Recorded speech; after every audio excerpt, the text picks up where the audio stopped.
اور اس کا ارادہ ہے کہ اس شہر پہنچے اور وہاں کوئی اچھی سی چیز سستے دام میں خریدیں اور پھر اپنے علاقے آ کر کے اب وہ اس علاقے کو پہنچا اور وہ علاقہ بہت خوشنما تھا، حسین تھا، وہاں کے مناظر اور کھیل کود تماشے رنگ رنگینیاں، اب وہ ساری چیزیں اس کے دل کو بہا گئی۔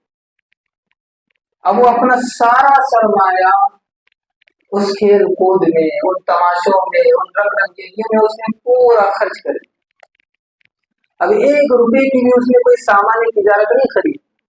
اب بتائیں کہ جب وہ اپنے خالی ہاتھ جب اپنے شہر لوٹے گا تو کس قدر اسے افسوس ہوگا کہ میں تو اس شہر گیا تھا کہ تاکہ تجارت کا مال خریدوں، اور میں یہ کیا سودا کر کے آیا ہوں کہ سارا پیسہ بس میں کھیل کود اور تماشوں میں لگا کر آیا۔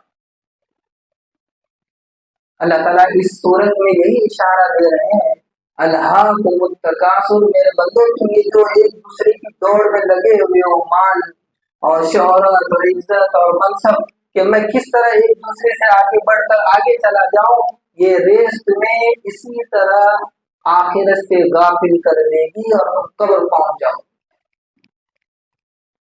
اور قبر پہنچنے کے بعد تمہیں احساس ہوگا کہ اللہ نے جو مہلت دی تھی، جو موقع دیا تھا، وہ تو اس کا مقصد تو کوئی اور تھا۔ جس طرح وہ آدمی اپنے علاقے کو آ کر افسردہ ہوتا ہے کہ میں تو کھیل تماشوں میں پیسوں کو برباد کرا، کوئی سامان تجارت خریدتا تو یہاں پر بیچ دیتا، تو اسی طرح قبر میں بندہ افسوس کرے گا کہ اللہ پاک نے جو مجھے مہلت دی تھی، جو وقت دیا تھا، جو صحت دی تھی، جو نعمت دی تھی، جو طاقت اور قوت دی تھی، وہ کسی اور مقصد کے لیے تھا، اور میں نے اس ساری نعمتوں کو اپنی خواہشات میں، اپنے مرضیات میں گنوا کر، لٹ پٹا کر میں قبر میں آیا۔ اس لیے اللہ تعالیٰ اس صورت میں ہمیں یہ پیغام دے رہے ہیں کہ میرے بندوں اس غفلت کا شکار نہ ہو جانا، کہیں ایسا نہ ہو کہ قبر میں آ کر تمہیں افسوس کرنا۔ اللہ تعالیٰ سے دعا ہے کہ اللہ تعالیٰ ہمیں غفلت بری زندگی سے بچے رہنے کی توفیق عطا فرمائے، آخرت کی تیاری کرنے کے اللہ ہمیں توفیق عطا فرمائے۔ وآخر دعوانا الحمدللہ۔ Thank you for watching. If you found this video helpful, please like, share it with others, and subscribe to our YouTube channel for more insightful Islamic content.